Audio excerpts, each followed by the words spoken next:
In this chapter, I will hand paint a number of parts and the pilot for the A-10 Warthog as called out in the Revell instructions. There are many instances where a color is designated but no specifics are shown, so I took it upon myself to do some research of what is appropriate or if a color should be added to make the piece look more authentic.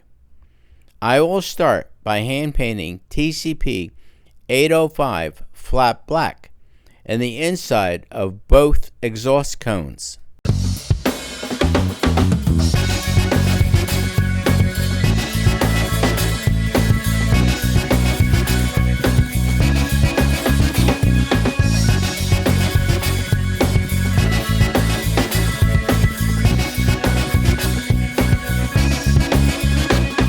Flat black is hand painted onto the hoses on the two main struts that will be attached to the wings.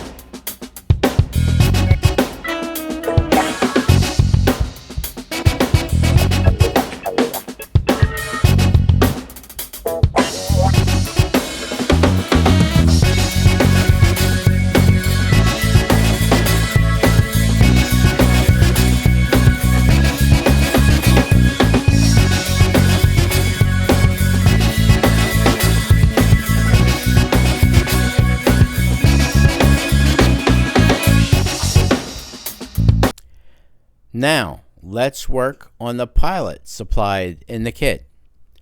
First, I am adding TCP 010 gloss black on the helmet and the boots, as I wanted the pilot to be proud of his assignment.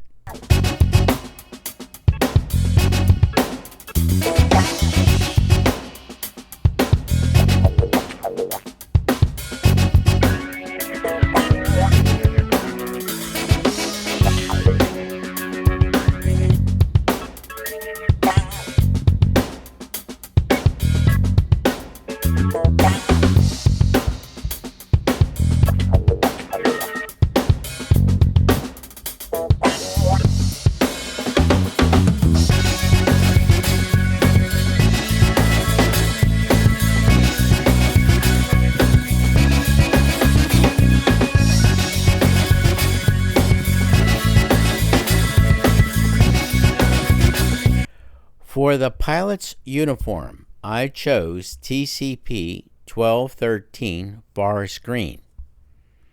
After this dried, I added TCP 840 safety yellow for his straps and TCP 840 flesh for the skin colors on his hands and his face.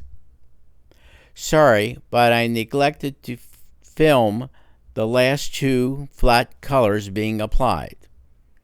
I have observed that in all the aircraft kits I have put together so far, there has been no obvious female pilots or deck personnel in any kit.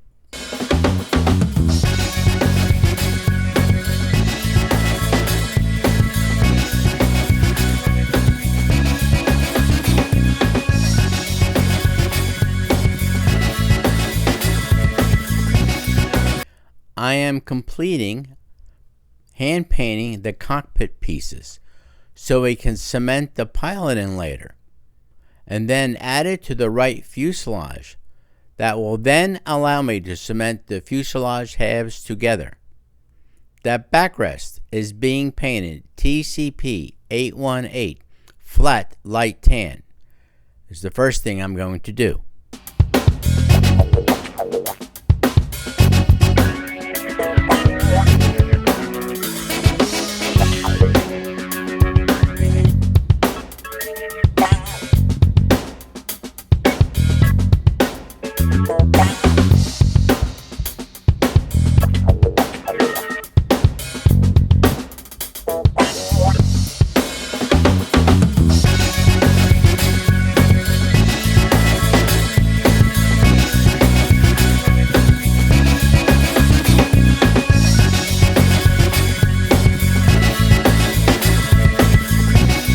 The Revell instructions call for the pilot's seat to be painted olive drab. I used TCP 1423 for this. I doubt much of this will actually be visible.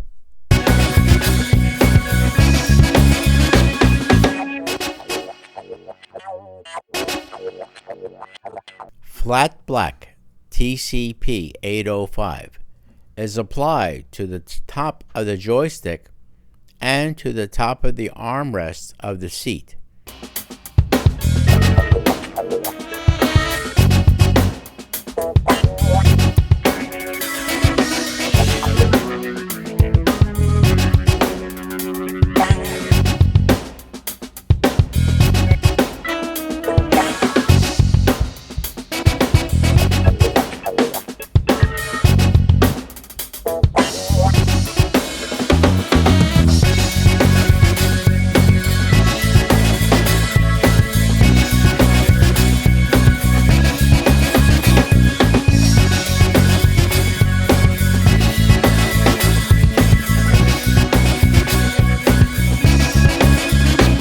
The same color, TCP 805 flat black, is used on the controls on both sides of the seat area.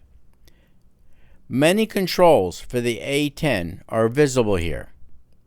The dials and knobs could be highlighted if you are so inclined to do so.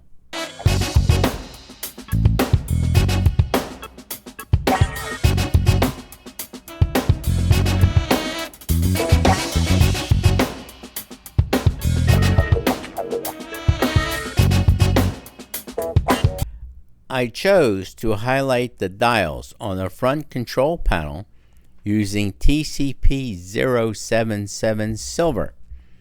I think this added some pizzazz to an otherwise boring control panel. You may choose to not do this or use another color of your choice.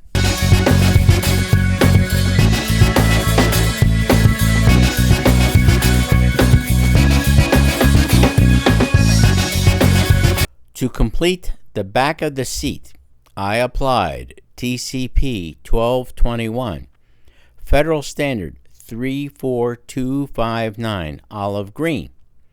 This color is near the top of the back.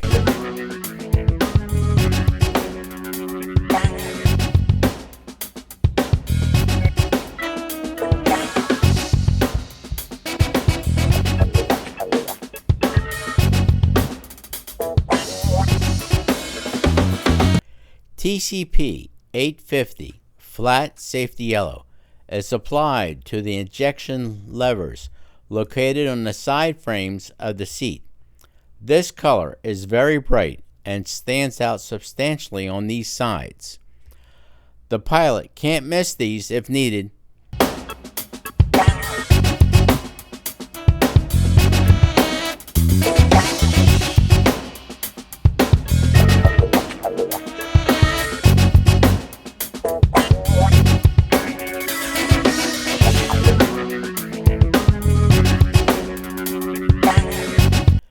A very tiny section of each main strut needs to be painted TCP 013 gloss aluminum.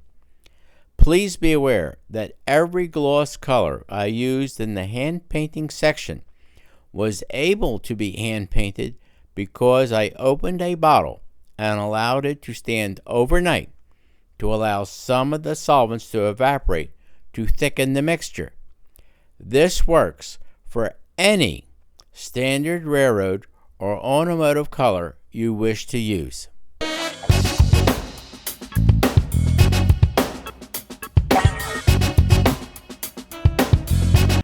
I am cementing the remainder of all the parts into the cockpit floor to complete this assembly.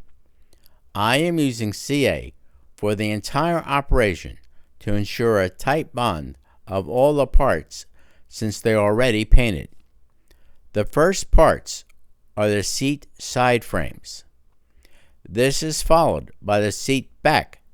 Be sure to push it all the way back to ensure that the pilot will seat correctly. The control stick only goes in one way.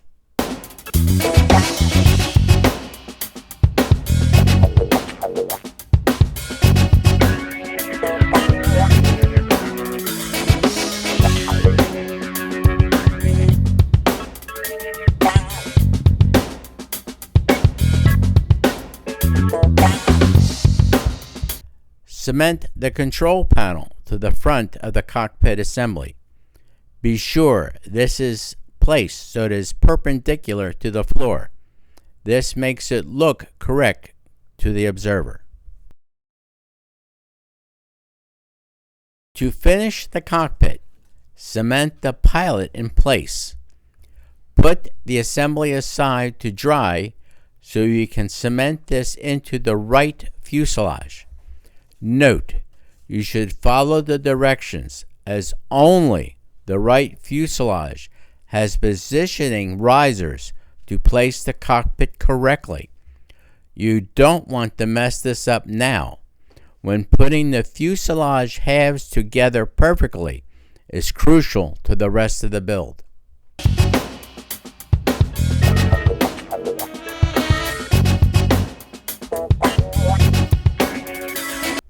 If you have any questions about techniques explored in this video, or general questions about this build, please post your questions in the comments section below.